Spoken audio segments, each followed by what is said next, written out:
Thanks, everyone. So I'll start with a very brief synopsis about me. So, yeah, I'm currently president of the Council of Australian Humanist Societies. I'm also a long-running organiser of the atheist community of South Australia.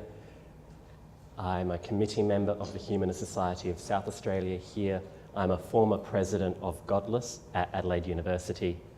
I'm a member of the Flinders Secular Society, and I helped set up the Free Thought Student Alliance in Australia back in 2010. And I'll cover those aspects a bit more as we go through my journey through non-belief, which is the subtitle I've given today's talk. But as Kevin said, I'll also be talking about humanism itself and the history of free thought here in Australia, how it's journeyed from when it first started up here and where it's going next. So I'd actually just first like to start, I have a background in education as a teacher, so there's going to be a bit more of an interaction. I'm not just going to stand up here and talk at you. So first off, I want to what's your idea of humanism right this moment? So those that are humanists, don't raise your hand. But those that have come along here tonight to learn a little bit more about it, just what are the first things that pop into your mind when you hear the word humanism or humanist? Non-religious. Non-religious? Plus altruistic.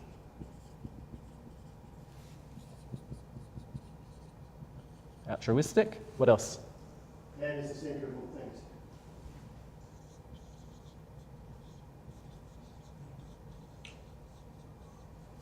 What else have we got? Non-conformist. Non-conformist?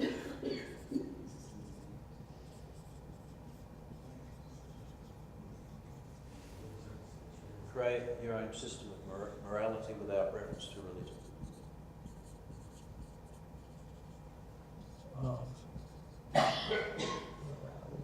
Gee.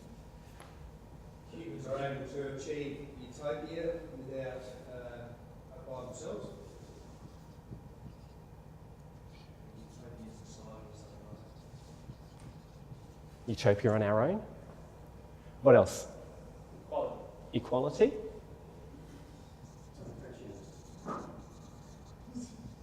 What was that one? So that's only French humanists. Anything else coming to mind? Martin? I've got a curly one for you. Sentience chauvinism. Sentience chauvinism. Think about that. And mental blank, sentience. S-E-N. Yes. T-I-E-C. Are you going to explain that? Well, no. Yes, of course I am. Okay, well, Sentience chauvinism. We'll touch on it later. It's, We'll touch on it. What, say AIs. Martin, we'll touch on it later. So anything else that people want to throw up there? They're form of idolatries themselves, their worldview. Very good.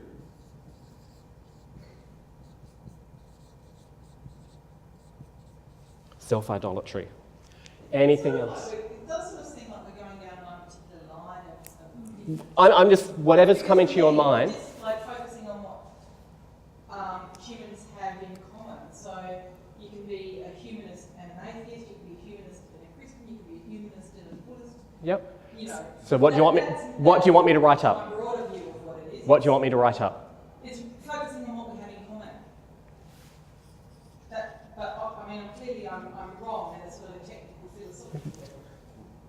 You might be right. There's also humanism from pre-Reformation times. So it's basically the kind of 15th century recovery of... But what do you want me to write up? 15th century humanism. It's kind of the wonder of human creativity and that sort of thing. Yeah. And the greatness of humanity, really. Yeah, recovery in Greek. All right. And they might stop there. Go back into classical humanism, I think, right? Yep. Into what? The classicals, the classics.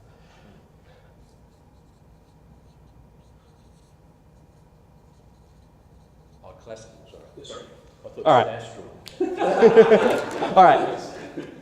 So as we go through, especially when we touch on what humanism is and free thought is, keep those things in mind, and I'll use them as a basis to talk about it all. But get started with my journey, and so my journey. So I was brought up in what is best described as a very secular household. Religion wasn't mentioned except for Christmas and Easter, and in those situations it was presents in a tree and a hunt for Easter eggs and chocolate rabbits and those sorts of things. So religion wasn't ever mentioned. Belief in God wasn't brought up until very later in my upbringing. I didn't even know whether or not my parents believed in a God or not. So that's how I grew up. It wasn't until I got to primary school that I had my first encounter with what I guess you could call an actual Christian belief. And that was one Easter. Sorry, I should stop. I went to Spence Primary School. Some of you might know it now as Tearley Primary School. It's part of the campus primary schools in Aberfoyle Park. What was special about the campus primary schools is when it was set up, it was 4 schools on one campus. 2 government schools, Spence and Hyson, and 2 private schools, Nativity, part of the Catholic system, and Pilgrim, an independent school. So my first encounter with an actual religious story was the Stations of the Cross one Easter, and Nativity put it on and invited the entire campus out to watch. And so they went through the Stations of the Cross around their courtyard, talking about the different stations. I don't have a clear recollection of it now, but all I do remember is standing, I think I was in probably year 2, just standing up my tiptoes trying to see what was going on. It was an entire campus, so 4 primary schools, so we're talking about 1,100 students, all crammed into probably the space of 2 of these rooms as the Stations of the Cross are being performed around the outside. And I didn't quite get what was going on. We were just there supporting one of our fellow schools in something that they were doing. But I remembered it later when I started going along to Kids Club. All my friends were going along to it, and it was being run by a local church, the Southern Hills Baptist Church in Aberfoyle Park. So I would go along on Thursday nights, fun games, crafts, those sorts of things. It's all great fun. And then we'd get to that point in the night where we'd stop and have a prayer, or there'd be a story, a Bible story or something. And invariably, there would always be a prayer. And I'd ask you to close your eyes, bow your head, and listen to the words and think about the words that are being said. I don't remember the exact prayers. I'm sure all of you have come across the prayers that are given at Kids Club and youth groups, those sorts of things. And I just remember thinking to myself, what are we doing here? We seem to be just asking something to intervene or something for some guidance. And it never quite sat well with me, never quite made sense. But I kept going because my friends were there. When you're a kid, you're a little bit awkward like I was. You want to latch on to friends wherever you can.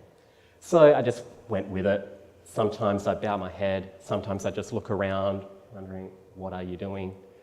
But it was fun. Moving on to the end of primary school, move along to youth group. The religious influence on that group seemed to drop back, but what little religious influence there was a lot stronger. So the prayers were much more specific, much more asking for intervention on a particular issue for a particular person. And that was much rarer. It struck me as even more weird to me. It just didn't sit right with the way that I understood the world. Gone to a public school, so hadn't been exposed to religion besides the Christmas, Easter thing. And in my home environment, was always taught to love science and love learning. And that's something that I've carried through all the way to today, and I intend to carry on for the rest of my life. So it's just this weird experience that I still got friends that are going along. They're not paying that much attention to these odd prayers that we're doing, so okay, I'll just ignore it. Go through high school, again, not much religion influence at all, a public high school. I was a music student, so some of the music we were playing had religious influences. Some of the gorgeous classical musicians wrote for the church. And those pieces of music I absolutely loved, especially when I was playing bassoon with our high school orchestra. But it wasn't until the end of high school that I started really questioning this idea that these other people, these people out there, have what's called faith. And it struck me as, I'll say it, a little odd. This idea that they're believing in something without any supporting evidence, which is something that I'd been brought up to respect and latch hold of. Is there evidence for something? But I still wasn't mentally mature enough to wrap my mind around that idea completely and put it into words. So it wasn't until I got into university and I started watching the YouTube atheists, in particular the Atheist Experience, a cable public television show out of Austin in Texas. So I was watching clips of those and I had that light bulb moment, that aha moment that teachers love to see actually happen. And I realized, I'm an atheist. I don't believe in a God. I think the whole idea is quite absurd, if I'm being honest about it. And from that point on, I signed up to join Godless at Adelaide University, participated in just their fun events, pub crawls, quiz nights, running barbecues on the lawns, giving cheap access to meals for students, delicious steak sandwiches for $2, and that was without the discount for members. So I just found this new group of people that I suddenly realised that this is where I belonged. And at that point, I then also started going along to what was then called the Adelaide Atheist Meetup Group, which is a social dinner once a month. Very quickly, I was suddenly an organiser, so I was responsible for making sure that these monthly dinners occurred, responsible for any interlopers that came along and causing problems, harassing people, those sorts of things.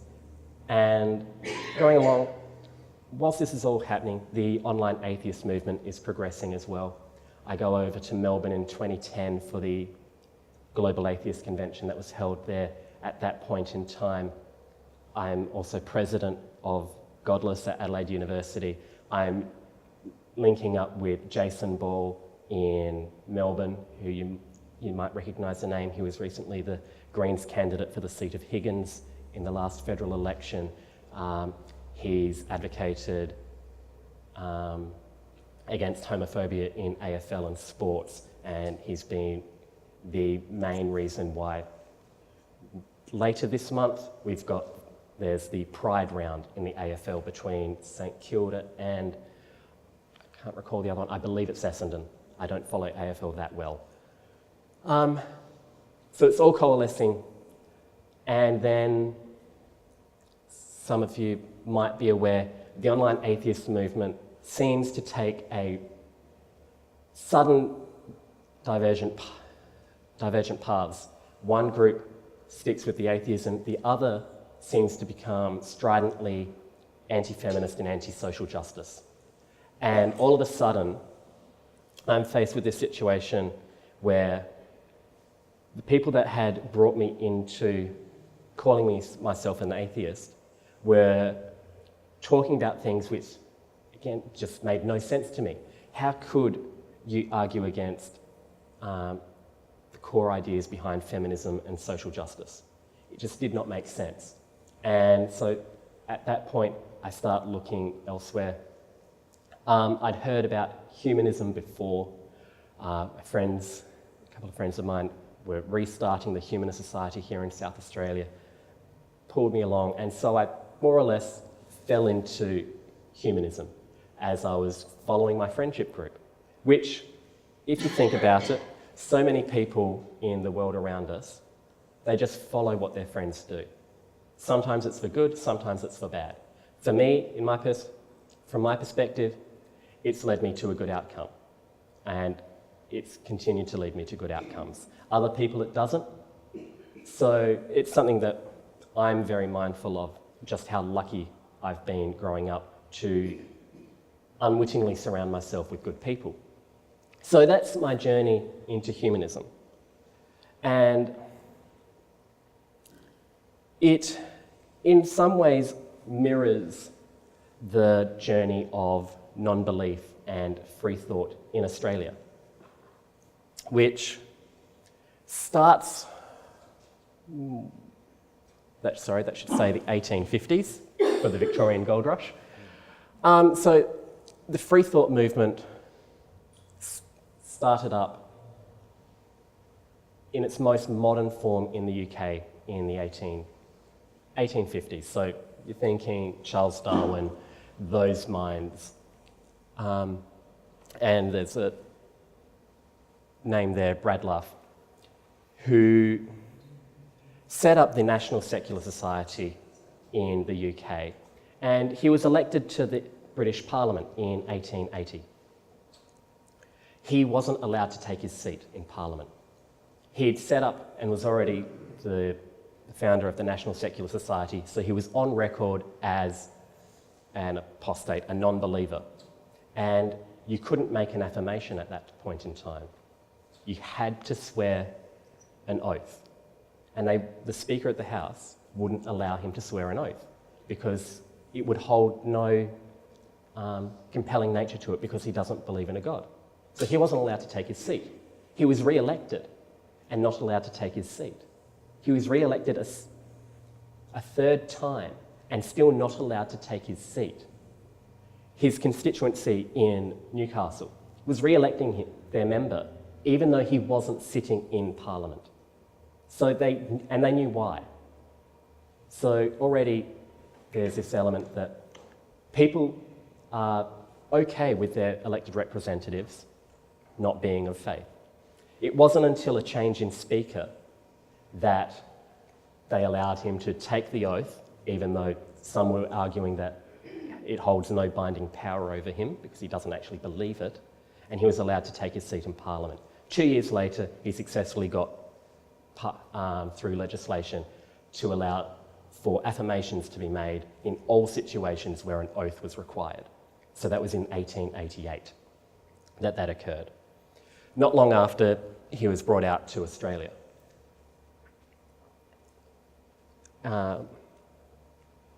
And it's at this point, obviously don't need to remind any of you how slow things were to travel between England and Australia. Generally, 1 or 2 ocean voyages was the time frame that it took for news to reach Australia, especially ideas and new schools of thought.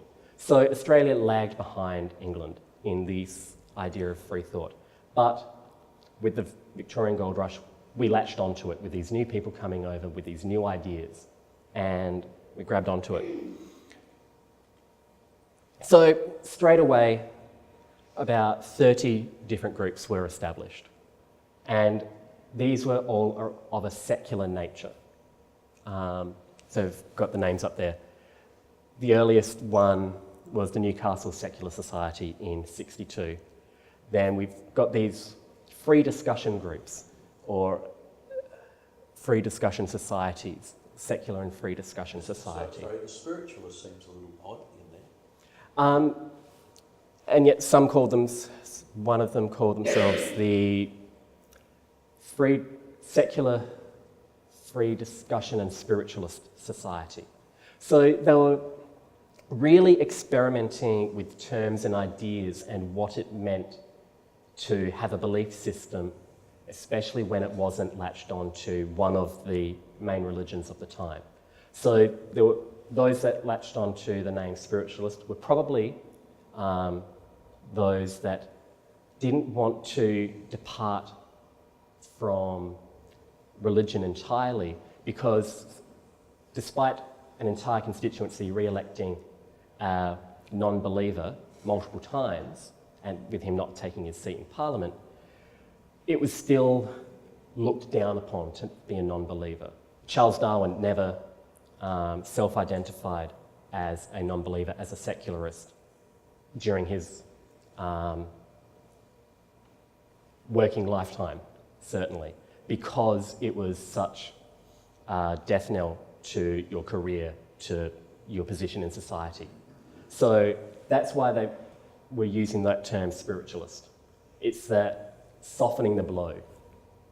But a particular note was the Australasian Secularists Association, which set up a monthly magazine, The Liberator, which has been restarted recently by the New South Wales Rationalist Society, I believe. And they also constructed the very first building in Australia for the express purpose of secular and radical idea discussions. So they talked about atheism, abortion, birth control, republicanism. Obviously, it's at the time that we're toying with the idea of federation and what shape our country is going to take. New Zealand societies were part of it as well, because at that point in time, is New Zealand going to be a part of a larger federation? But it is the second oldest purpose-built freethinkers building that survives. It's heritage listed, and it survives as part of the St Vincent's Hospital in Melbourne. I haven't had a chance to go and see it yet, but my understanding it is a brilliant piece of architecture. So these secular societies are being set up, but they don't last that long. But their place is taken over by what comes out next, the rationalist. So the rationalists all have their roots back to the early 1900s. Two of them still exist, the Rationalist Association of New South Wales and the Rationalist Society of Australia. Recently, the president of the Rationalist Society of Australia, Dr. Meredith Doig, stood as a Senate candidate representing Victoria in the last federal election for the Sex Party. So even today, rationalists aren't scared of radical ideas and radical positions. But how does this mirror my journey? So I was brought up in a secular household.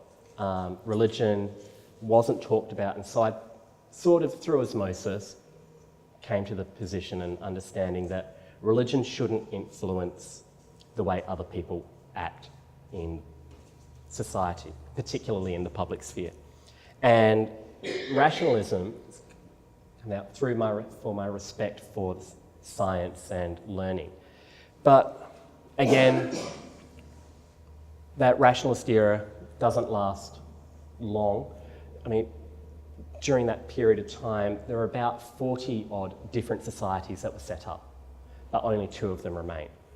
Of the secular era, none of them remain.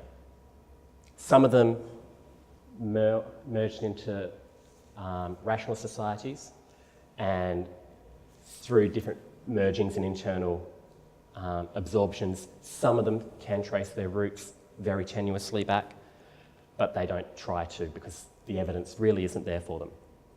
But then move into the humanist era. So after World War II, obviously, many people had the position that Christianity was in a state of moral bankruptcy. Many people thought it had allowed the atrocities of World War II to occur. And in the process of setting up the United Nations, some of those people were calling for a secular ethical alternative to religion. And so a group of people, particularly from those rationalist societies, got together in Amsterdam and proclaimed in 1952 a declaration. Unfortunately, I haven't reproduced it here. I was producing this at the last minute. But they formed what's now known as the International Humanist and Ethical Union. It has non-government status at the UN, and it currently has affiliated organisations in over 140 countries. There's the Council of Australian Humanist Societies here in Australia, and by proxy, our state members. Currently, at the moment, the Atheist Foundation of Australia is applying for membership with the IHEU. There are a couple of societies over in New Zealand. There's the Humanist Society of Singapore, who's a member. There's a Humanist Society of Nepal. And there's even some atheist and humanist societies in Saudi Arabia, Turkey definitely, and there's one under the radar, not officially a member. There are people in Iran who are individual members of the IHEU. So the reach is incredibly broad. But again, Australia lagged a little bit. So the IHEU was set up in 1952, and as news of that filtered through to Australia, we started setting up our own humanist societies and our own humanist groups. So the first one off the ranks was the Sydney Humanist Group in 1960. And then closely followed by the Humanist Society of Victoria, which was set up with help from members of the Unitarian Church of Melbourne and some rationalists. Here in South Australia, 1962, it was set up by people who were subscribers to magazines from England. So they were reading about what was happening in Europe, in America, and they were thinking, we need to get together and do the same thing here. 64, Sydney changes to the Humanist Society of New South Wales. The Canberra Humanist Society forms, and they have just last year reformed after a very long hiatus. 1965, Humanist Society of WA forms, and all of a sudden we've got 5 state-based societies, and so they get together and form the Council of Australian Humanists Societies. And then 1967, Queensland jumps on the train. A little bit about the Council of Humanist Society, Australian Humanist Societies. So we produce a now quarterly magazine called Australian Humanist, which was first published back in 1966 as The Australian Humanist, and it was published as an insert to the Victorian Society's publication and distributed to the other state societies for individual distribution. That stopped being published around 72, but was started back up in the early 80s. Again, first as a 3 times a year publication, shifting to a quarterly publication. But the Council of Australian Humanist Societies likes to recognise public figures, especially public figures who have lived out their public life in a humanistic way, not necessarily calling themselves a humanist, not calling themselves an atheist, but certainly not calling themselves a particular religion. And so the very first person that we awarded the Australian Humanist of the Year to was Lionel Murphy. And it's Lionel Murphy who we have to thank. He was Attorney General under Whitlam for the civil celebrant program, no-fault divorce, drawing a mental blank, a number of other huge changes to the way Australia functioned as a society. And some of you may know the civil celebrant program has been incredibly successful. Currently, of all marriages performed, 70% of those are performed by a civil celebrant. An even larger percentage, I'm not sure on the exact number, so I won't actually say it, don't even get married inside a church. So they might have a priest or someone from a church officiating their ceremony, but it's not being held in a church. And obviously, no-fault divorce is a huge game changer for women in Australia. all of a sudden they didn't have to prove that their husband was abusive to them. They didn't have to prove that actually their husband had cheated. Same correlation. A man didn't have to prove that his wife had been unfaithful. They could just split as amicably as you can in such a situation and not have to get even more vindictive with each other as you try and prove that the other party has done something wrong, especially in those situations where, on the balance of probabilities, both partners have done things to annoy the other and all those sorts of things. But some other names up there you might recognise: Peter Singer, ethicist. I'm sure some of you in this room would disagree very strongly with some of his particular philosophies and philosophical views. But then also people like Fred Hollows, obviously set up the Fred Hollows Foundation, eye surgery in Africa, did amazing things for the betterment of life for children in Africa, just enabling them to be able to see. And he himself says that he has no religion, that religion has no influence in why he did what he did. It was out of an understanding that he was part of the human race, and so he has a responsibility to help better those around. Tim Flannery, Jane Caro, very outspoken commentator at the moment, particularly in favour of public schools. Jeffrey Robertson, Julian Burnside, who's a strong advocate for refugee rights. Which brings me finally to the atheist era from the 2000s, which is where I started calling myself an atheist. These YouTube atheists, the speakers and authors like Richard Dawkins, Lawrence Krauss, Sam Harris, popular science is becoming popular again. So Carl Sagan, during the 80s, early 90s, was really popularising science, especially through his Cosmos series in America. That sort of filtered through into Australia. But with the reach of the internet, the Carl Sagan, the heir to Carl Sagan, Neil deGrasse Tyson, has really pushed that envelope, along with the likes of Brian Cox, who's currently in Australia and is going to be on Q&A on Monday. And the YouTube atheists, as I said. So people who just have something to say and they record themselves, stick it up for the internet for everyone to see or no one to see. So that's the journey of free thought here in Australia, where we're at the moment. So 2010, we had the Global Atheist Convention, which was put on by the Atheist Foundation of Australia. That was repeated to amazing success in 2012 with 5,000 people attending across the all days of the convention, with speakers like Richard Dawkins, Anthony A.C. Grayling, philosopher, and many others. Okay, so that's as much of the slideshow as I prepared. So I'm going to pause at the moment, and we're going to go back to the board. I realise I haven't talked about what humanism actually is yet. So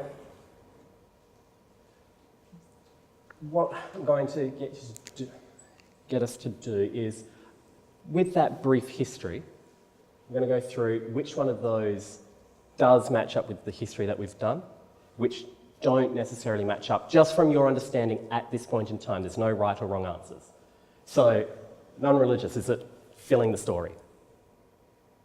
Sorry? Non-religious, does that fit into the history that I've just told you about? Yes. Okay. Altruistic? Don't know. Not necessarily. Fred Hollows? Yeah, Some. that's only one person. Just in what I've said, does the word fit? To some. Non-conformist? Yes. I'm hearing a yes. Commonalities? Has that fitted into the history as I've told it yet? Not sure what it means. Man is the centre. Has that fitted into the history as I've told it? Yes? Some are saying yes. Our own system of morality.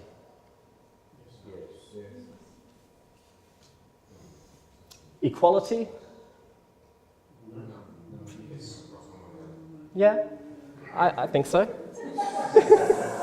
I mean, We say no, you need to get well, as I said, whilst there's no wrong answers, equality I did talk about. The no-fault divorce is probably the most equalising factor that I talked about in that brief history. I don't see the connection between that and equality. Pardon? I don't see the connection between divorce and equality. Okay, so previously you had to prove that the other party had caused a wrong. And invariably, it was the man proving that the woman had been unfaithful. It was incredibly rare that it was the other way around.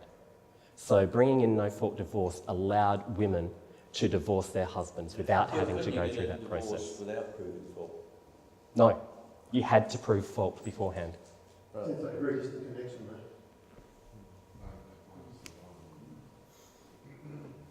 A utopia, is that being talked about in Not really. self-idolatry? Would you... I'm just saying in what I've talked about today Yeah. Well, so far. no. Just in what I've talked about. Self-idolatry.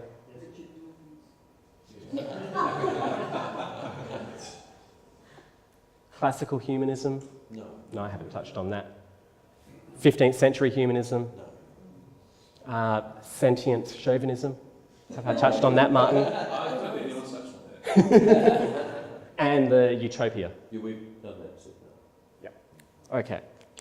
So the ones that have been ticked, I would disagree with self-idolatry. I'll explain a little bit later. But of those that have been ticked, they are probably the key things that make a humanist, if you draw the lines. But humanism, in a nutshell, in that 5-second elevator pitch, which so often people ask me to tell them, I often say is atheism with a philosophical reason to be good. So, and that philosophical reason stretches all the way back to the classical period. The likes of Aristotle and many others in their thoughts and their writings, stretching into the Enlightenment period, so people starting to question the authority of the Church, the Reformation. But it doesn't really, humanism, start to coalesce until that 1800 mark. So with the likes of Charles Darwin, as I mentioned before, what was his name? Bradlaugh, and many others. So it was at that point in time that free thought and humanism are really coming together as a form of philosophy. So the 15th century humanism was very much about that human creativity. It was very human focused.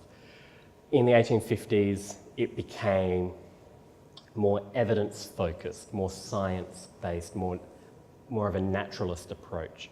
And then into the 1900s, it became a way of thinking about, sorry, I'm stuck on the word there. So the secular approach through the 1800s, pushing back on religion, influencing political processes. And that's continued all the way through. And what's the time? 10 to 8. Sorry, I'm just completely lost my train of thought. Do you want to talk about sentient chauvinism then? Yeah. Okay. Yes, what's that? Yeah, sentient chauvinism. So, and Martin will jump in and correct me if I'm wrong, but it's the idea that only those that have the ability to think are important. Pretty much. That's fair. Well, I mean, Is that what they believe, or not? well, I mean, think about it for a moment. Look at across what you know of all religions, all philosophical belief systems, all philosophies, almost all philosophies. What is it all centred around? To varying degrees, it's centred around human beings. Very rare does it focus on animals and plant life and the planet. It's focused on our well-being, or it's focused on the well-being of our group, or it's focused on the well-being of our ethnic group. But the thing is, all of those definitions involve some kind of self-awareness, thinking, a thinking person. Never. So you're not saying that there's a class of people who are highly educated? No, no, Okay. no. It's about that idea that it's only focused on the well-being for those that are capable of self-thought. Got a question? Yeah. Does it then include humans in a vegetative state not being important? Again, I wouldn't consider myself a sentient chauvinist. So there would be arguments for if a person that's in a vegetative state and churning off life support, for example, who would argue that, well, they're not experiencing life, they're not living life, so is there a reason to keep them alive? If they're not living life, if they're not experiencing life, and there is absolutely no chance of them regaining that ability. So in that sense, yeah, it would say... And would that sort of then play into abortion debates in-house within... certainly in some ways, that idea. I mean, the person who's on life support, etc., probably has far less potential than a 9-month or, 8-month, however long it takes. 40 weeks. So you're thinking back at... A 8-week-old baby has probably got more hope of having a good life, I suppose, than the person... And, I mean, as I'm sure I don't have to say, but with every belief system, every philosophy, there are people who take it to extremes, who take it all the way out to that fringe, either to make us really think, about it and wonder, okay, what are the actual consequences of this train of thought, and is that actually somewhere we want to go? To point out the dangers, to point out the benefits, all those sorts of things. So, but all of it ends up coming back to this idea of sentience, especially on those fringes. I think at this point I'll just start 5-10 minutes of questions and we'll break for some food or... We'll have the questions Okay. after. Okay, in that case, I know I haven't really touched on what humanism is. That's because there isn't really one definition. There are Christians who call themselves humanist. There are atheists who call themselves humanist. I'm an atheist who calls myself humanist first. So I used to identify first only as an atheist, then as an atheist humanist, now as a humanist atheist. And the reason why I touched on this, the atheist movement becoming anti-social justice and anti-feminist, and I just couldn't align myself with that. And so I needed to align myself with a group which values those ideas, particularly those social justice ideas of helping those who are in a position who can't help themselves. So that's why I call myself a humanist. At the moment, why did the atheist movement become anti-feminist?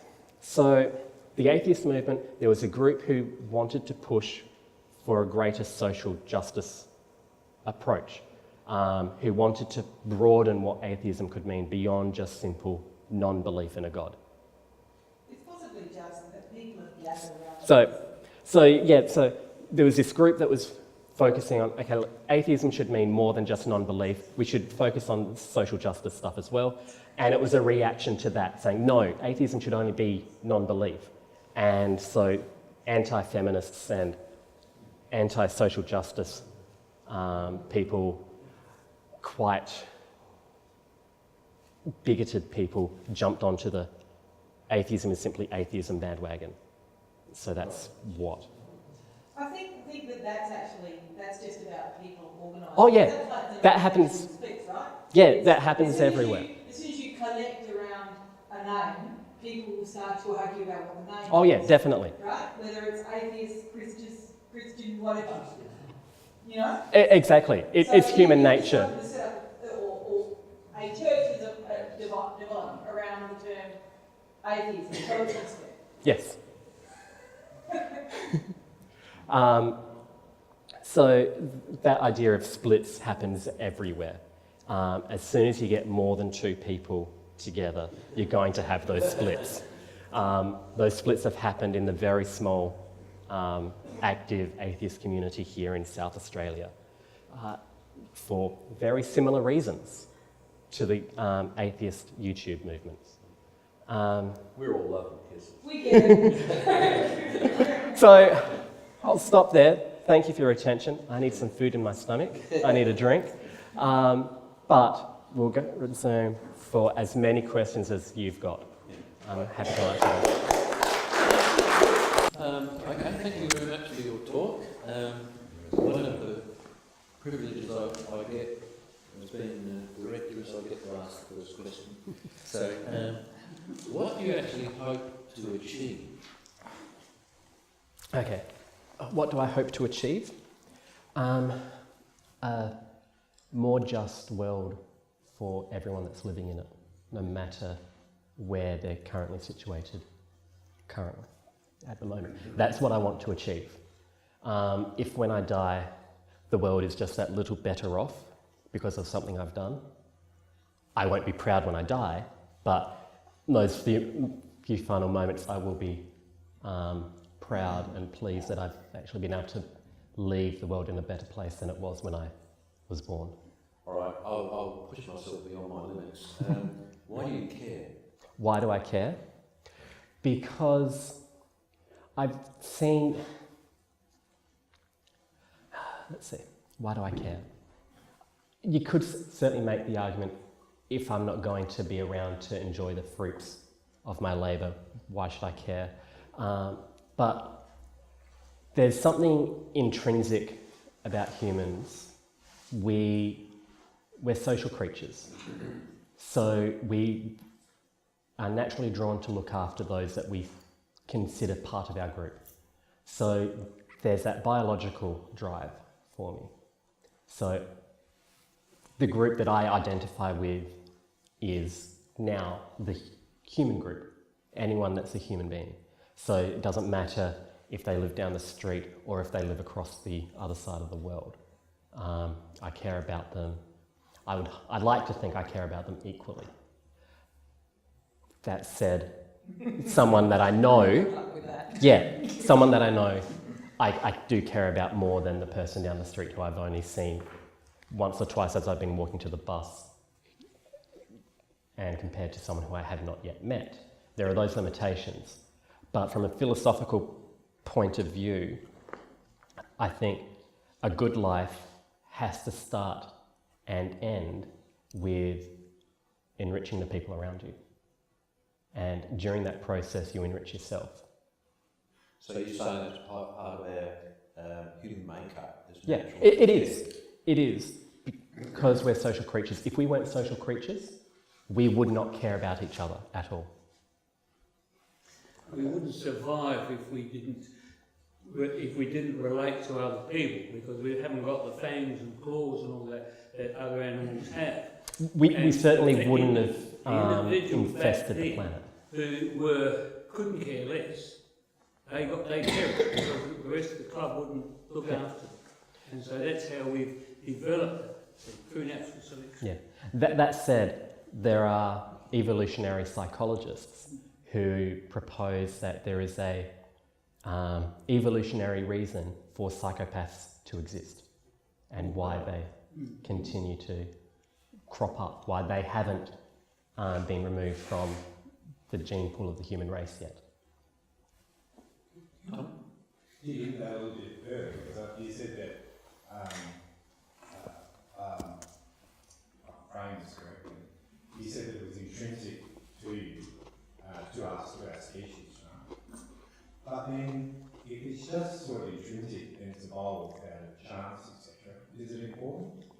What basis is it important? I'll correct you right there. It's not evolved through chance. Okay. It's mutations, right. No, you don't have to go to there. It's provided a benefit. That this idea that we care about our group provides a benefit. It provides a benefit to us as an individual and to our group that we belong to. And so that's what's allowed it to continue on along. If it didn't provide a benefit, it would have either stuck around because it wasn't detrimental, or it would have just disappeared. It definitely would have disappeared if it was detrimental to us and our survival. So it's not chance. It's the environment that we evolved in. Okay, so just, okay. Yep, and so just so I can get my question framed correctly to Harvard. But if it's just evolved and it's just a benefit to the herd, why should we as individuals care if we're only here for a limited time? I guess I'm trying to understand why it's important. I think the herd is only going to be here for a limited time. Well, the fact that it's intrinsic means we can't actually turn it off. No, but I know a lot of people that would be evidence to the contrary. Just continue, Tom. But we can ignore it. Right? So what I'm saying is, why are you giving it out? But no, let's just go with that. Can you actually seriously ignore it yourself? You as an individual. Can you seriously... To the point of you could kill someone in this room. I have my moral laws and I do things because I have a belief system that creates those moral laws. See, I would strongly disagree with that being the actual reason why you do things. I don't disagree that that's the process that you think through.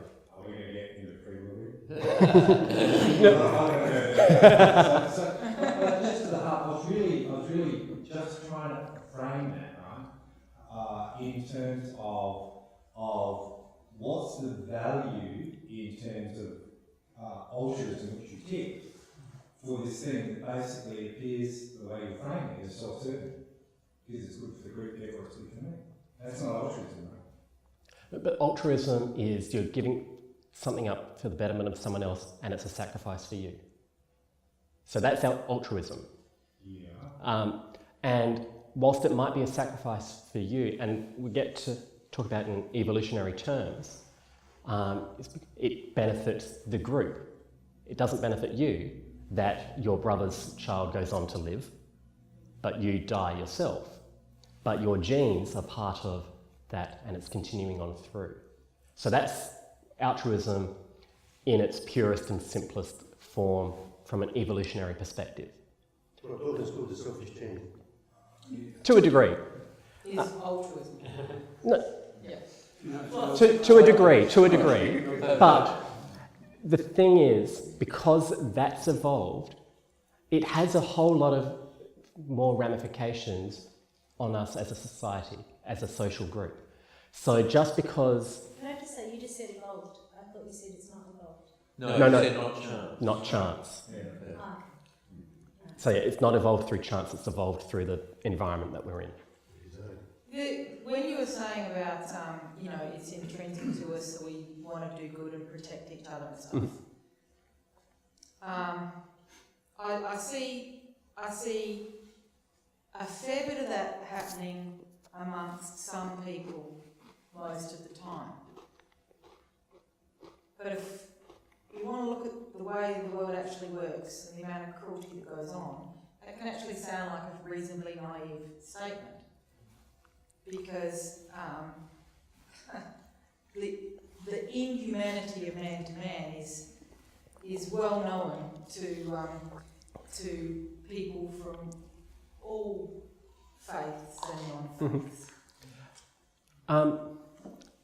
You never hear about success stories. That's the thing. Bad news makes the news. So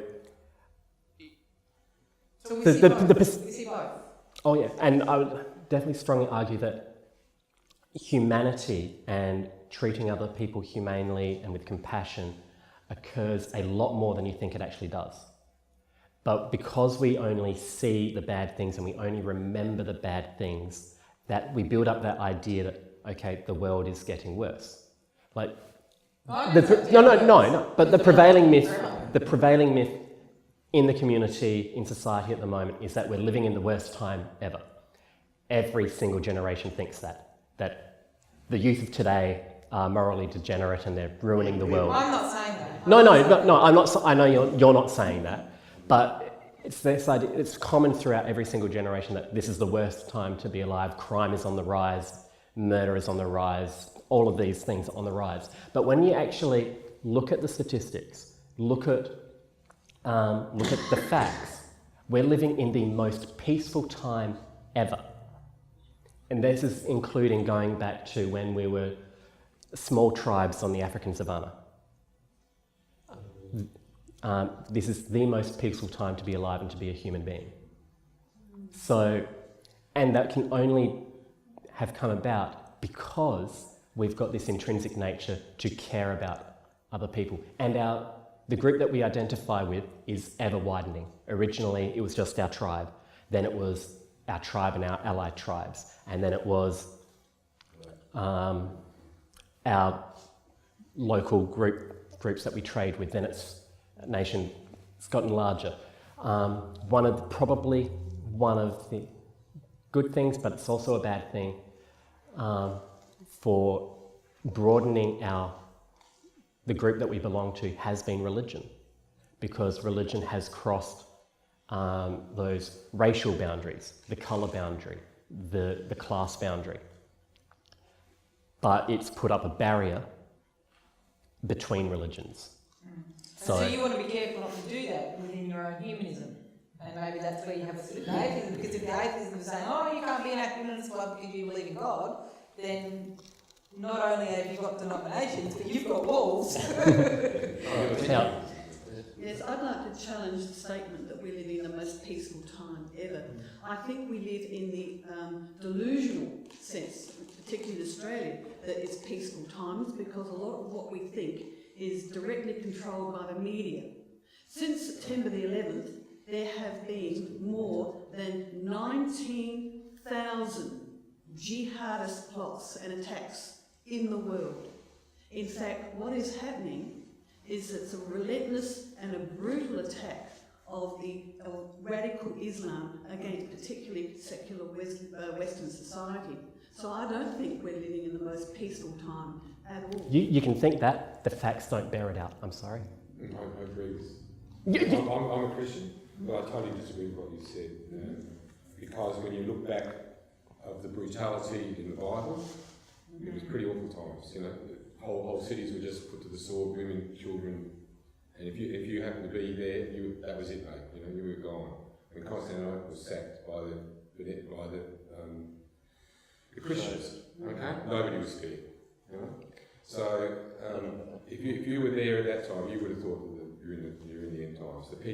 When John wrote Revelation, he thought the end times were near. No, I'm not saying... So he thought it was the worst time. No, but you are implying... This is not a peaceful time, and we've got to open our eyes to reality, but what's happening on the global scene. You don't need to... you can say that we need to recognise the threat that is radical Islam, jihadists, any fringe group that's occurring at the moment, while still recognising that the facts bear out that this is the most peaceful time to be alive as a human being. What's the average life expectancy in the world? It's over 70. In better times. All right, okay. I'd like to acknowledge the unfair advantage we Christians and religious people have had. Christians have a reason to get together. Christians get together to worship, pray, read the Bible, etc. Christians have a mission, although they might see it very variously. There are lots of reasons for people to form groups around their religion. There are less reasons for non-religious people to form groups around non-religion. And so... I'm going to disagree with okay. Think how many book clubs, how many social groups people have, how many different hobbies, dance clubs, yes, but yoga. They're not around non-religion. They all have nothing to do with religion. That's non-religion. That's non. Like if I was, I'll ask you redefine your terms then, because non-religion is anything that's not religion. That's true. Okay, atheism is about religion because it's about not having Yeah, one. so there's like I might join a sports club, but I probably wouldn't join. I might join a club that isn't a sporting club, but I wouldn't join a non-sporting club, if you know what I mean. Anti-sporting club. Yeah. Well, I don't know. Football in September can get pretty bad. There's a distinction though, that like there's various groups like book clubs. Like you can belong to a book club whether you're religious or irreligious. And then there's other groups that are specifically for the irreligious. Mm-hmm. And so those are kind of two different types of groups. So what would But happen not- if not a really. whole bunch of Christians wanted to join the Humanist Society? Would we have equal footing? It would depend. Focusing on the commonality? It would depend upon which humanist society you're wanting to join. Because they set up their different rules for membership, because they're all legally incorporated associations, so they have definitions for membership. Some... Except the non-belief bit might be a bit difficult. Yeah. No, the prevailing thought in... But then the whole definition of humanism becomes meaningless. Yeah, so the prevailing definition of humanism does involve non-belief. Or at the very least... At the you do have walls, not just denominations. I never said that we don't. It's a new church. No, so, and certainly not new, but... sorry, I was going on with something that you'd said before. I was just saying that if you start saying, it depends on which humanism, the definition of humanism becomes meaningless if you just start watering it down. So it becomes That's right. No, it becomes a useless, at some point you need to define who you are and what you believe and stand on it. Yeah. So what it is... it doesn't really matter, it all depends on which way you look at it, because then we're just kind of we're just talking in circles, aren't we? Postmodernism. Yeah, you need a distinction. Yeah, so it's not so much non-belief as non-reliance on the supernatural is the general phrasing that's used. Pretty strong, because if you're talking about free thought, then as I'm sitting there thinking, going, wow, what is the nature of reality? Am I free to think there might be a God, just as much as I'm free to think there might not be? Yeah. Okay. That's the thing. What about if I'm a humanist? I start thinking, oh my goodness, I am freely thinking that there's a God. That's fine. That's fine? You want me to kick out? No, it's the thing. Humanists, rationalists, and what I would term the atheists that I like to be around, are free to think. Free to think, free to question, and that process is how we arrive at what's going to work for us as a human group. I'll get to you next. Can I change tack here? You've talked about science and have a high regard for science and evidence-based approach in science, how that's attracted you. I've been rather surprised at your own personal story because you've merely described a few encounters like in church-based things, loosely based church things, and not feeling that the prayers and that were happening really meant anything. I can understand you feeling like those kind of things in such a situation. But from there you've jumped into a group that you found yourself at home with, which seemed to be on a social basis actually, and then you've become quite prominent in humanist and atheist organisations. So I'm just wondering what evidence you've weighed up. Like for instance, have you actually read the Bible cover to cover? Okay. And have you? And if you have, I hope you have, because that's really the basis for Christian belief, and it's a Christian situation that you've actually come out of, really. Have you actually read it, and have you sought to understand it in its own terms, and read it sympathetically? Okay. Yes, I have read the Bible, not cover to cover, but I have read all of the pertinent sections about it. But that said... How much is that? What do you think is pertinent?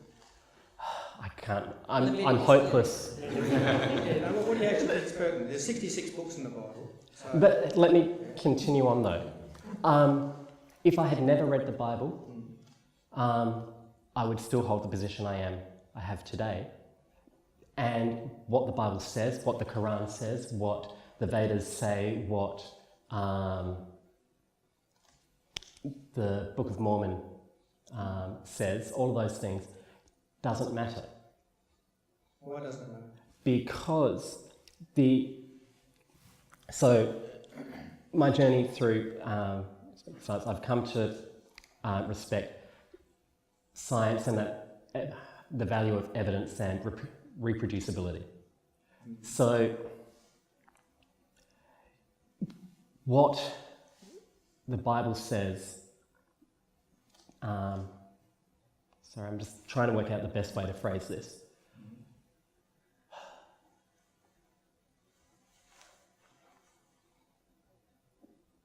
No, that's going to offend. Let me take this a bit further. A great deal of the Bible purports to be history.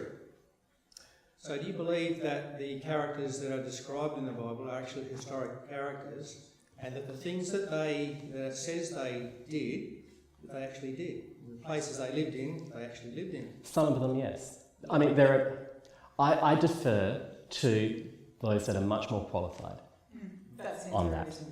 And that's when it comes to physics. I defer to those that are much more qualified. Knowing that... So how have you weighed up the evidence? Hang on. Yeah. So knowing that, if I take the physics example, I could, if I had enough money, go and reproduce those experiments. And I could test those physics theories. I could, if I had the time, to go and research the Bible, if I had the time, and come to the same conclusions that theologians and Bible historians have come to. And yes, I know there are many disagreements between different theologians. There are about everything in life. In life there's disagreements about absolutely everything. So that doesn't really answer the problem. Well, how have you actually weighed up the evidence? Because the Bible is the prima facie evidence for Christianity. Okay, so you know what? Throw caution to the wind. So the Bible, as it currently stands, cobbled together by a committee. Cobbled the stories. The Bible, as it stands today, cobbled together by a committee. The books themselves in the Bible were around a lot before. They were formed into a collection. By a committee. Yeah, or by several committees along the way. Yeah. But they were sort of circulating around, and they eventually came to agreement saying these are the authorised set. But they weren't contrived by a committee. Ratified by a committee. As I say, cobbled together. But there is nothing unique about the Bible or about the Quran or about the Vedas that distinguishes it from Greek mythology, Norse mythology. Nothing. I disagree thoroughly. You do because you believe it. No, because I've looked at the evidence. I actually looked at the evidence, and I think the Bible is unique, and I think that Jesus Christ is unique, and I could commend a couple of talks that I gave here in this place on the same two subjects. If you wanted to they're on YouTube. So. That's fine. But hang on. But now, I haven't come in here to try and convince you to become a humanist. No, I've come here to talk. Hang on, I've come here to talk to you about what humanism is. It's this group that exists outside here that is working to make the world a better place in ways that it can and ways that it can influence. And may or may not include people who really think there's a God. And that means not just for us as individuals, for you as well. We and I have absolutely no problem with what you believe. Personally, I think what you believe, realistically, you have no control over. What you believe, it's based upon all of your experiences leading up. Yeah. So what you've read, how persuasive someone was. Were you trying to get a girl when you were a teenager? So you went along to church and what the priest was saying started... or didn't start to speak to you. All of those sorts of things. All those experiences, all those learnings, all coalesce together to form your current belief system. That's the same for you as well? Oh yeah. Yeah. So you're Absolutely. saying, are you a relativist then? No. Because that's a very relative statement. Like No. what's true for me is I true wouldn't for say you. that's a... No, I'm not saying what's true for me isn't... Like, what's true for him isn't true for me. I do believe we can investigate reality. Okay, so what is... But so you're saying what our belief systems, our individual belief systems, so your belief system, my belief system, Jeff's belief system, is informed by our own individual experiences. Same as our personalities are informed by our own individual experiences. So there is no outside truth? There is No, you're trying to conflate two things. So what someone believes has no bearing on the outside truth. Yeah. So there may or may not be a God. It's the hypothetical, there may be. I would still hold the exact same beliefs that I do now based on the experiences that I've had through life. But you recognise you could possibly... Oh, yeah. And so you said that... Just a second, Wendy. I can accept that your intention is to leave the world a better place than what it is when you came here. Can you please give me definite examples of how the Australian humanist societies are actually doing things to make this world a better place? Okay, so I can give a few historical examples. I can give some historical examples. The Humanist Society of New South Wales was key in organising many of the anti-Vietnam rallies in the 1970s. The Humanist Society of South Australia was key along... So they were part of that? Yep. Because so was I. And I Oh, was yeah. part of the Humanist Society. No. The Humanist Society of South Australia here, together with LGBTIQ organisations, was a key part in achieving law reform with regards to homosexuality here in South Australia and removing it from the criminal code. In Victoria, it's been part of the push for abortion law reform. The society in Queensland is part of the current push for abortion law reform. It's given the humanist societies have brought about the voluntary euthanasia lobbying organisations, SAVES here in South Australia, and the equivalent bodies in all the other states. So it's out of this humanist thought that these groups have come up. And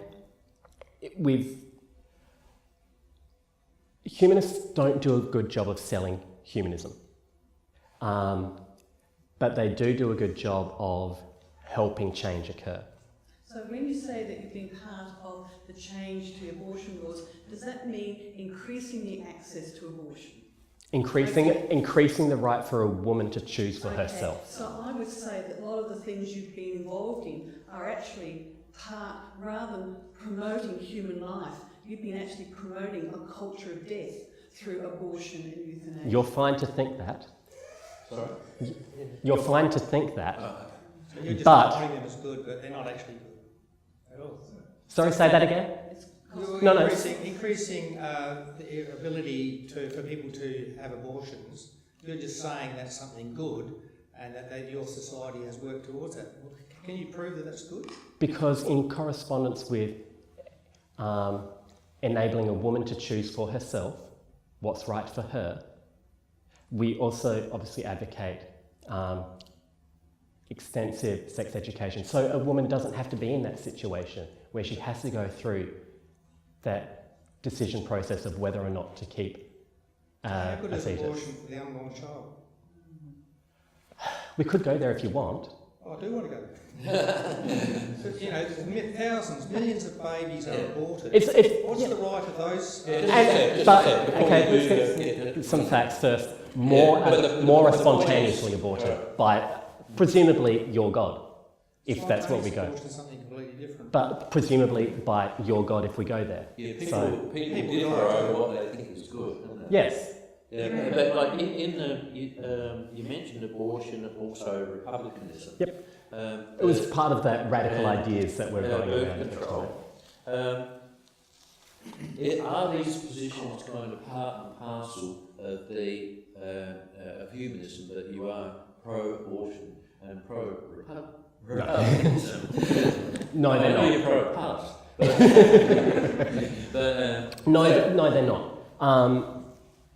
So, can you have a humanist who's against abortion, or is for, wants to kick the Queen? yes. And can I just say that I think abortion should be incredibly rare. But that doesn't mean I think the government should prevent it from happening. I think it should be free and easy to access for any woman who wants to make that choice for herself. If she doesn't want to choose abortion, that's fine. And so in that situation, the government should provide absolutely all support to her that we can and we should. But it is that woman's choice, not mine and not yours to make for her. What about the child's choice? Can't think at the moment. There's no... Oh, that's a sentence. It is. There's elements of sentient chauvinism there. Now, What about 5 months later? now, where you draw that line is going to be... different people are going to disagree. Well, I have actually heard of aborted babies actually coming out and they're alive, and they let them die, and They chop them up. Yeah, no.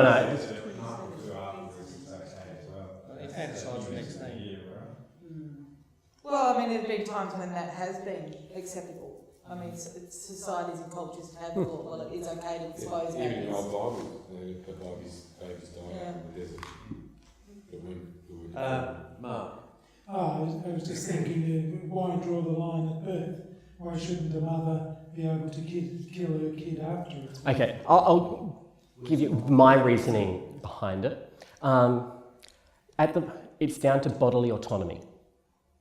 So you have the absolute right to control what happens to your body, even after you die.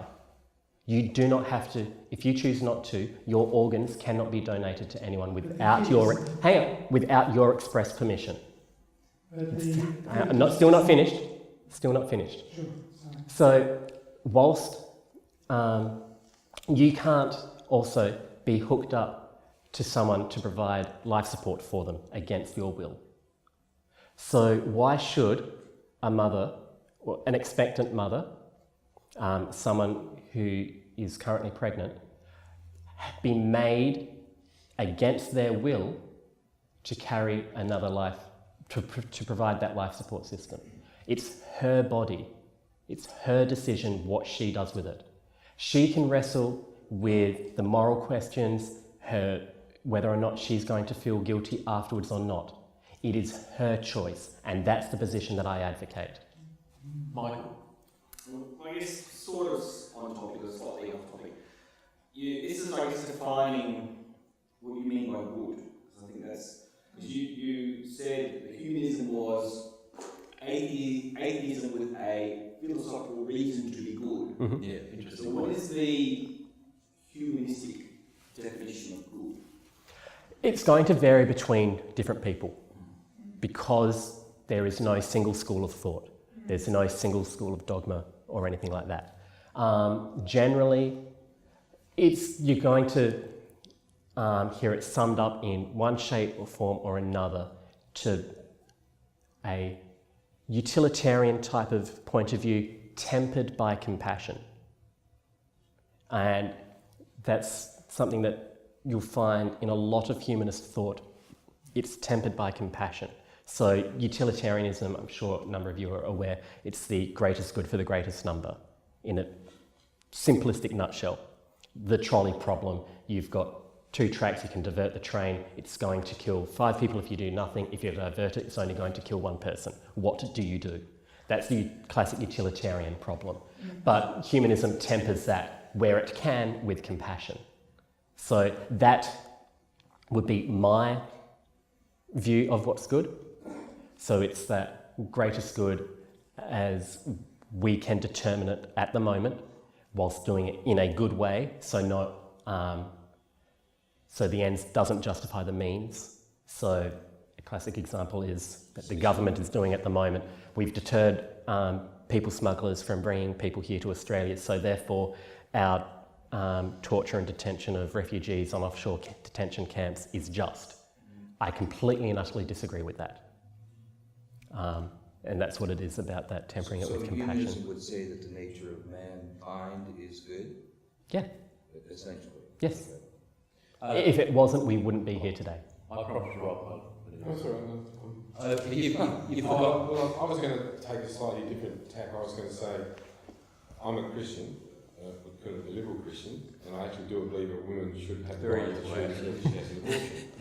But I think we should make it, because it is the woman's right to do that. And but you should encourage the woman not to, because I think in the end you do regret. Okay. Women that have had to do that. So I can't quote the source, but it was a reliable source. They did a study into women that have had abortions, longitudinal study, and whether or not they have gone on to regret it. Yes. Only a minority. I can probably find the article if you want me to, or you can probably find it yourself. In the age that says there's quite a few that do regret too. So you can get. I'm sure there's. But it's less than 10% that actually go on to regret having the abortion. Okay, but it leaves their mark. What I'm really trying to get at is that I'm not necessarily a fundamentalist. I'm more of a middle road in my beliefs. But the reason I became a Christian, I come from a free-thinking family. My dad was a Christian of sorts. He gave us choices. Whether we, allowed us to go to Sunday school and then gave us the choices later on.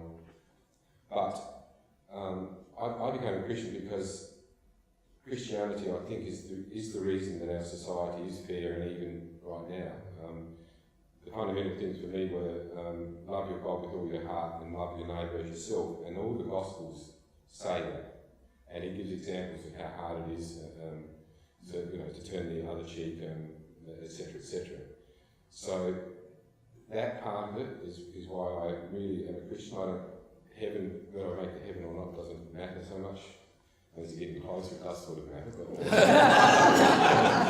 But the other part of it was the fact that the disciples went under huge persecution and spread the gospel. So that is why I believe. And I look at history. I'm a scientist, so I'm an engineer, so I'm a scientific background. Okay.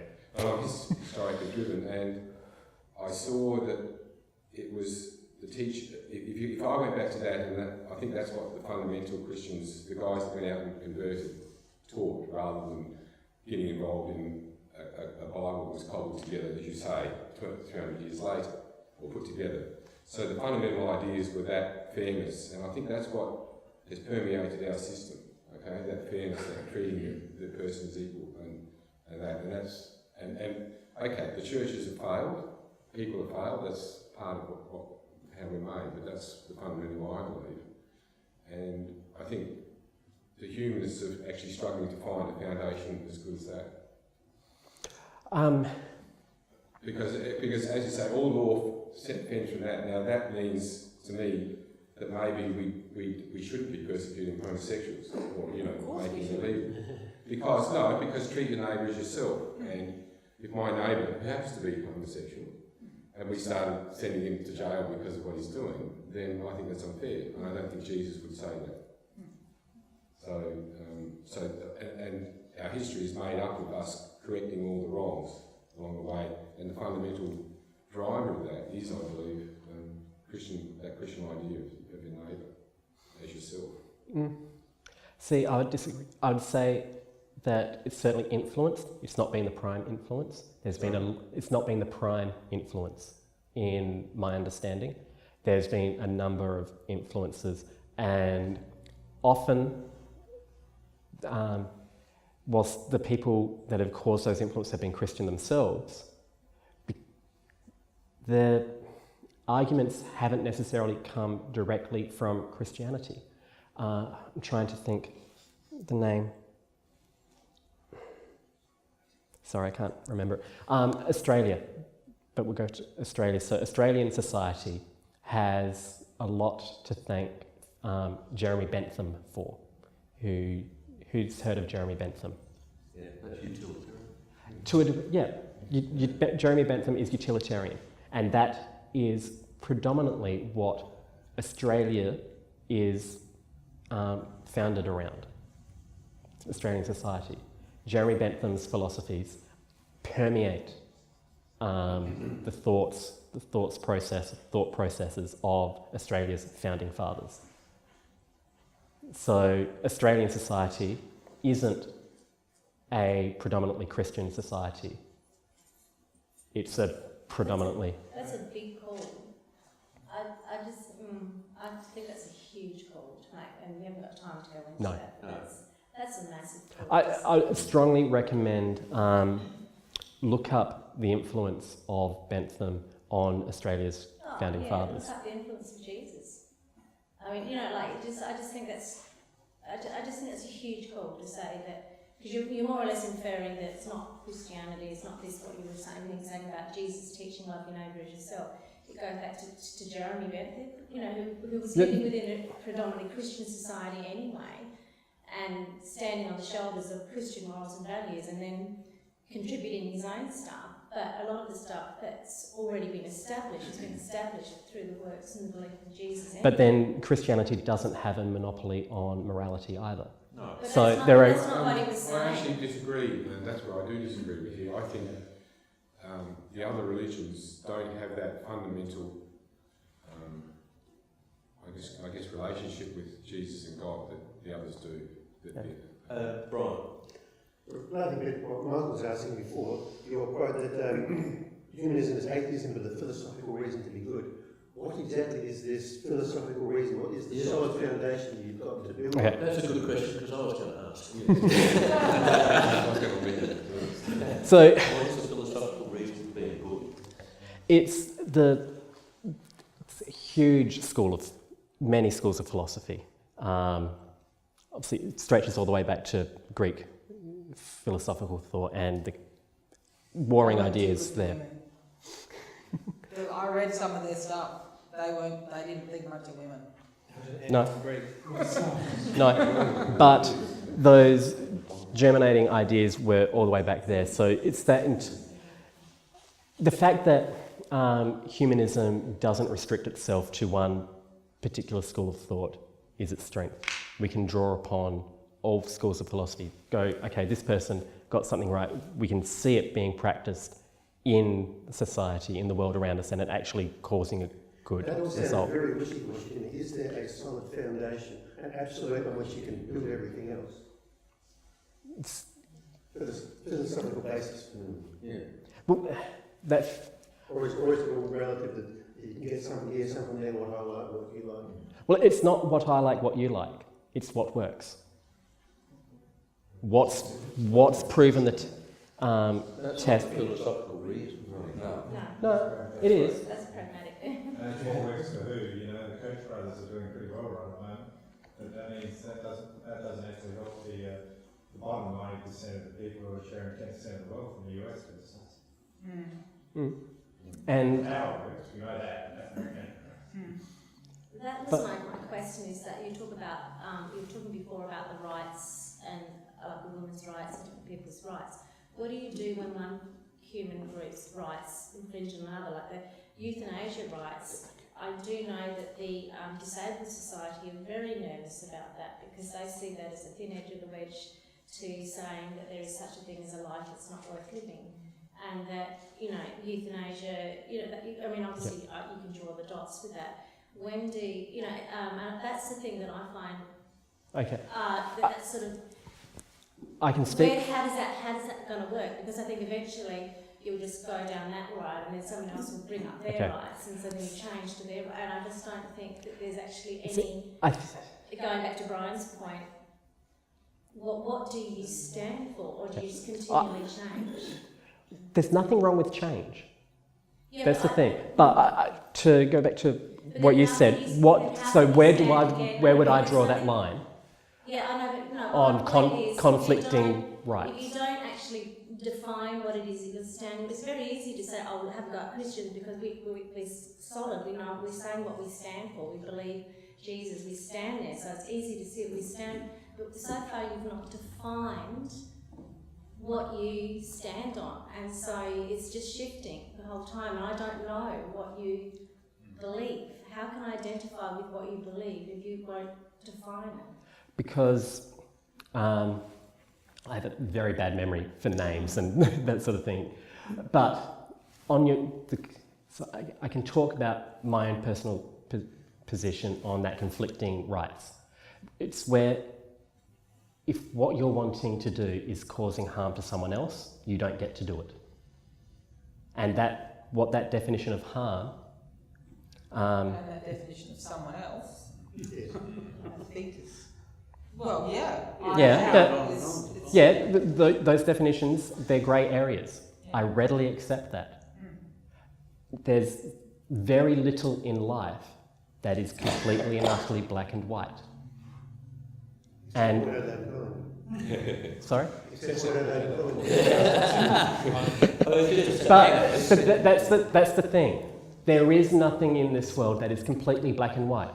And you know what? I'm happy and quite content that yes, my philosophical viewpoints, what I base my actions around, is going to change, has changed throughout my life so far in the 31 years that I've been alive, and will change again, hopefully in the next however many years I have left. I'm not scared of change. I'm not scared of not knowing either. So that's, and predominantly, some humanists will be able to speak more eloquently on the stream of philosophy throughout history. It's not my strength on that. My strength, why I've come to the position of President of the Council of Australian Humanists, is much more to do with my organising role and facilitating role than being a spokesperson and a rallying call for humanism. Okay, can I just have a change of direction? You brought along a couple of friends. Yeah. Would you like to kind of ask or say anything? Yes. No opinion? Well, it strikes me that I'm primarily interested in epistemology and knowledge. And it strikes me that the model that you're talking about, rather than being a foundational one, is a coherent one. Because it doesn't actually have like one sort of central kind of thing that makes it. It's real because you can see the points from the other points of view. And that also doesn't make you a relativist, which is the other real hot topic to me, in that I really don't like it. It's possible to be a coherentist, which is a totally rational sort of view of epistemology, without also being a relativist. And except you're talking about it sort of more from a moral division. And that's more just because you're being asked the moral questions at the moment. But I mean, as far as I can see, you've got a fairly coherent sort of point of view. People like Peter Singer have got remarkably coherent points of view. And that's simply because, they're willing to say, infanticide might not be a bad thing because it's totally consistent with the rest of his view. And that's however something that they do tend to play more down the ethics end of philosophy. It's all not so much about what's innately good as just about what's consistent. And as far as I can see, you've been totally consistent within all your positions. So there you go. If there's anything I want to ask you is, are you aware of any inconsistencies in your own positions? Any inconsistencies in my own positions? I'm not aware of any at this point. But I'll temper that. There may be, that I've just not come across yet. Inconsistencies aren't necessarily a bad thing. True. Okay, right? I mean, you're into epistemology. That's awesome. I'd love, I'd love to talk to you more. It's not a great job market. It's not a great job market, I've got to say. No, but it's anyway. For example, you can be totally pro-abortion and we'll be friends. That's fine, even though I've got question marks about it. I've had friends who've had abortions and I haven't got question marks about them, right? But that's personal. Sure. It's inconsistent. Inconsistency can be a good thing. However, you say, okay, well, if you're going to be completely consistent then and say potentially abortion is okay. I'm not saying that, but I'm just saying potentially. But if you actually killed your 5-month-old baby, then I'm sorry, I'm going to report you to the police, even if we have been friends half our lives. And that might be inconsistent, but it's still good. Yeah. See, for me, it comes down to that bodily autonomy. That's where it comes down to. Yeah, That's okay. where I draw You're the trying to line. make it consistent. My point is that inconsistency is okay. Tanya, did you want to say something? I think you can be humanist and religious.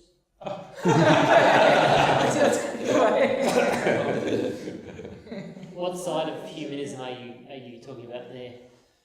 What sort of humanism? Yeah.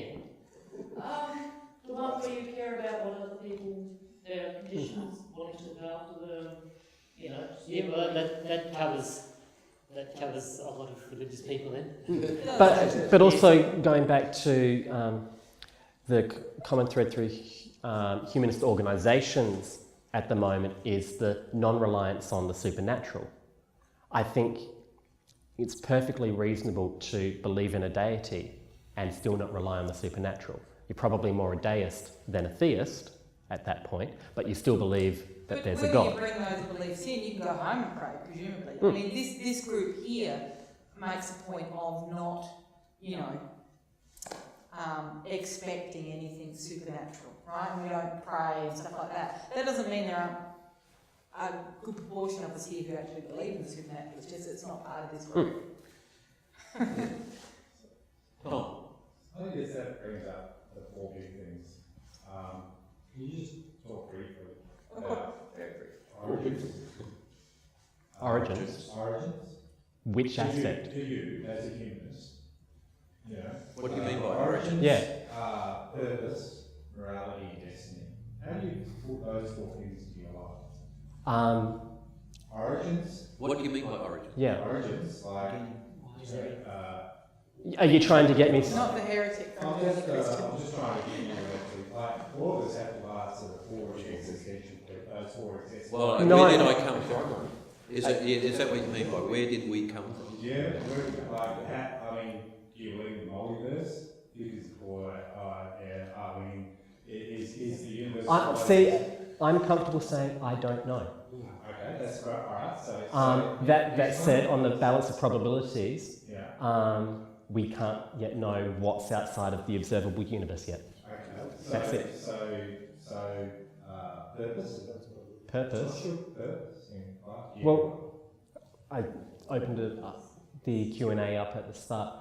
What I like to think my purpose in life is to help make the world a better place. And that's a more or less self-given purpose. I don't have a desire at all to perpetuate my own genes. I don't have a desire to have children. What does evolution think of that? No, he's going to help out other people. Yeah. Having that evolutionary idea. So you're saying you're sort of happy to, I don't want to prejudice this, but to ascribe your own purpose. Yeah. Okay. Yeah, and there's nothing wrong with that, and there's nothing wrong from my point of view with thinking that you're given a purpose from a God.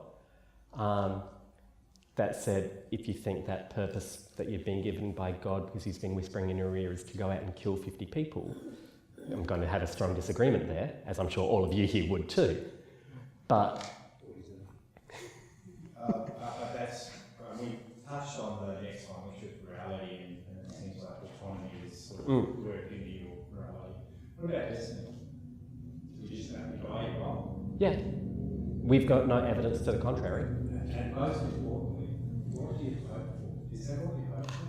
Or do you actually hope for something else? I don't care.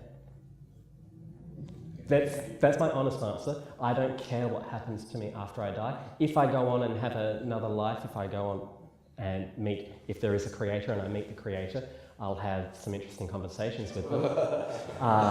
For one, if this creator is going to send me to a hell for not believing, it's like, okay, well, why didn't you knew exactly what it would take to get me to believe? Why didn't you provide that if you really wanted me to believe? All those sorts of things. And I'm sure you've heard other people say very similar things, other famous atheists, those sorts of things. But I'm perfectly fine with the idea that I'll just cease to exist. I didn't exist before I was born. I don't have no recollection of that. You So, hope for that or fear? no. All right, last question from Mark. Well, not the last question, but Last statement. you say you're looking for evidence base for your knowledge. My background is physics. I agree with you. Do the experiment. What about biology? What about evolution? That's historical based. You can't do the experiment. You look up fossils, you look up evidence, you look up history. What Jeff was saying is that Christianity is like that. Jesus was a man, he lived at a particular time, he said particular things, he had influence on people. Shouldn't you take this into account as well as the particular experiments you can do now? I'm sure you've heard this before, but if tomorrow everyone were to wake up, every single trace of religion and science was gone. Every single trace. Absolutely no memory of it. Science would be rediscovered as exactly as it was before. Religion would be completely and utterly different. How's that, Jermaine? Why? How's that, Jermaine? Why is that, Jermaine? Because if you had a law court and somebody was convicted on testimony in a law court, you wake up and go, well, hang on, that testimony was never made because they didn't know that. But on that law court thing, the evidence bears out that eyewitness testimony isn't reliable. So you're saying that history doesn't exist? No. How do we know that you said what you said to them? It's going to be on YouTube. But, I mean, that said, Tanya, you can correct me if I'm wrong here. The Flying Spaghetti Monster created the world last Tuesday, as it was. Wednesday, sorry. With all the memories intact. So, yeah. Definitely Wednesday. That whole epistemology thing. But to get you on the biology evolutionary track, you can make a hypothesis and you can go investigate and see if that hypothesis bears out. So evolution made the hypothesis. It's all based on historical evidence. You say the fossil is here, that shows that this happened in the past, there's a history behind it. No. Go have a chat to some evolutionary biologists and actually look at, and not the ones at Adelaide University that are actually young Earth creationists. There are a couple there. I don't know how they work it out. But Obviates paleontology, that argument obviates half the science. No. Marx's argument does. That it's all historical science. He's not saying it's all historical, he's just saying it's not just, he's saying it's more than just aspects of science. Yeah. It's more than experiments done there. Okay, we're going to call it a day.